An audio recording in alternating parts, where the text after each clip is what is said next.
Hello बच्चों, let's understand the question first. देखिए question के अंदर हमें एक कार्बोनिल कंपाउंड दिया है CH3CHO और एक दे रखा है CH3CH2CHO और यहाँ पर OH माइनस यानी कि बेस और साथ में हीटअप किया गया है। ठीक है, क्वेश्चन को आगे देखते हैं। मिक्सचर ऑफ द एल्डोल यानी कि इसका मतलब है यहाँ पर हमें एल्डोल का फॉर्मेशन करना है। Find the total number of alcohol including stereo isomer and report your answer as Z-5। यानी कि आपको आंसर बताना है Z-5 वेयर Z जो होगा वो नंबर ऑफ एल्डोल जो कंपाउंड होंगे वो हमें आइडेंटिफाई करना है। तो सबसे पहले हमें Z की वैल्यूज निकालनी है, यानी कि इसका मतलब है सबसे पहले हमें एल्डोल कितने बनेंगे वो बनाना है। देखिएगा दोनों ही कार्बोनिल कंपाउंड डिफरेंट है, तो यानी कि इसका मतलब यहाँ पर जो कंडीशन होगी वो क्रॉस एल्डोल कंडेंसेशन होगा। अब फिलहाल हम उसको देखते ही हैं, साथ में पहले ये देखते हैं कि कौन कौन सी पॉसिबिलिटी यहाँ पर बन सकती है। तो देखिए सबसे पहली पॉसिबिलिटी तो यही है कि सिमेट्रिकल मॉलिक्यूल अगर हम ले लें, यानी कि एल्डोल कंडेंसेशन की बात करें। ठीक है, तो सिमेट्रिकल मॉलिक्यूल ले लें। सिमेट्रिकल मॉलिक्यूल में क्या करेंगे, देखिए कार्बोनिल कंपाउंड है, ये तो आपको पता ही होगा कि कार्बोनिल कंपाउंड है। यहाँ से बॉन्ड ब्रेक करेगा पॉजिटिव टू नेगेटिव और यहाँ से अल्फा कार्बन एटम से हाइड्रोजन यहाँ से रिमूव होगा। देन इस कंडीशन पर OH का फॉर्मेशन होगा। ठीक है, तो यहाँ पर हम कार्बोनिल कंपाउंड ले लेते हैं CH3, इस कार्बन एटम को हम बना लेते हैं OH। कौन सा, इस कार्बन एटम को अपन ने OH बना लिया। देन यहाँ पर आपके पास में हाइड्रोजन यहाँ से रिमूव हुआ, ये इसके साथ ऐड हो गया।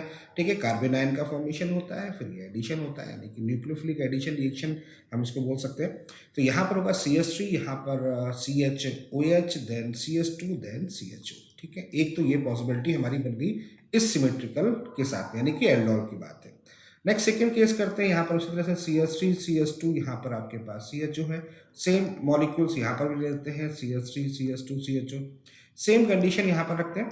अब यहाँ पर इस कार्बोनिल कंपाउंड को ब्रेक कर देते हैं, C डबल बॉन्ड O ये यहाँ से ब्रेक हो जाएगा और यहाँ से अल्फा कार्बन एटम से ये हाइड्रोजन जो होगा ये यहाँ से रिमूव होगा। देन फिलहाल यहाँ पर क्या बन जाएगा, आपका अल्कोहल बन जाएगा और ये दोनों आपस में ऐड हो जाएंगे। तो ऐसी कंडीशन जब यहाँ करेंगे CH3 CH2, यहाँ पर आपके पास में ये आ जाएगा CHOH आ जाएगा यहाँ पर, और यहाँ पर आ जाएगा आपके पास CH, देन यहाँ CH3, देन CHO। देखिए यहाँ पर हमने क्या किया, एल्डोल की बात कर रहे हैं। ठीक है, क्योंकि दोनों सिमेट्रिकल मॉलिक्यूल ले लिए। अब दो अनसिमेट्रिकल वाली कंडीशन ले लेते हैं, मतलब ये ले लेते हैं CH3 CHO की रिएक्शन हम कर देते हैं CH3 CH2। पॉसिबिलिटी चेक करनी है CH3 CH2 CHO के साथ में। अब इस कंडीशन को अगर देखें तो इसका कार्बोनिल कंपाउंड ब्रेक कर लेते हैं, इसका कार्बोनिल कंपाउंड, यानी सारी पॉसिबिलिटी हमें चेक करनी है, इसका कार्बोनिल कंपाउंड और इसका हाइड्रोजन। ठीक है, इसको अगर अटैच करेंगे तो क्या कंडीशन होगी, यहाँ पर CH3 CH, यहाँ पर OH हो जाएगा, देन यहाँ पर CH, फिर यहाँ पर ये CH3 एंड देन ये CHO। तो ये एक हमारा थर्ड कंडीशन। अच्छा, एक और पॉसिबिलिटी है, यहीं पर CH3 CHO है और एक और पॉसिबिलिटी हम ये भी कर सकते हैं कि कार्बोनिल कंपाउंड इसका यूज कर लें और हाइड्रोजन एटम हम इस कार्बन एटम से रिमूव कर लें। तो क्या पॉसिबिलिटी बनेगी, तो फिर हमारे पास बनेगा CH3, यहाँ पर CH2, देन यहाँ पर CH, यहाँ पर OH हो जाएगा, फिर देन यहाँ पर क्या हो जाएगा CH, यहाँ से हाइड्रोजन निकाला CH2 एंड देन CHO। अब हम चेक करते हैं कि कितने, क्योंकि स्टीरियो आइसोमर की बात कर रहे हैं, तो कितने यहाँ पर आइसोमर पॉसिबल होंगे। आइसोमर पॉसिबल होने के लिए हम लोग क्या चेक करते हैं, एसिमेट्रिक कार्बन एटम चेक कर लेते हैं। देखिएगा यहाँ पर एसिमेट्रिक कार्बन एटम एक ही है और एसिमेट्रिक कार्बन एटम कौन सा होता है, जिसकी सभी वैलेंसी अलग अलग होती है। तो इसको चेक कर लिया यहाँ पर, यानी कि ये कंडीशन केवल एसिमेट्रिक कार्बन है, तो 2 की पावर n फॉर्मूला लगा लो, n की वैल्यूज 1 लगा लेंगे तो यहाँ पर वैल्यूज आ जाएंगी 2।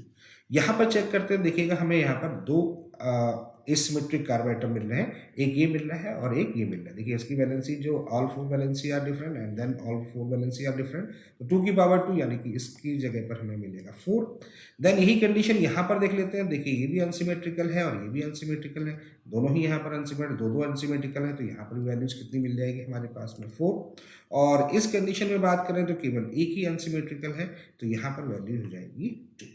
तो फाइनली Z अगर हम देखें तो Z हो रहा है 2 + 4 + 4 + 2, यानी कि 8 + 2 10 + 2 12, यानी कि Z की वैल्यूज हमारे पास में 12 हो गई। लेकिन फाइनली आंसर हमसे क्या पूछा गया है, Z-5। तो Z-5 पूछा गया, तो 12 - 5 = यहाँ पर जो फाइनल आंसर आएगा that is 7। I hope you understand the very well. Okay, thank you, best of luck.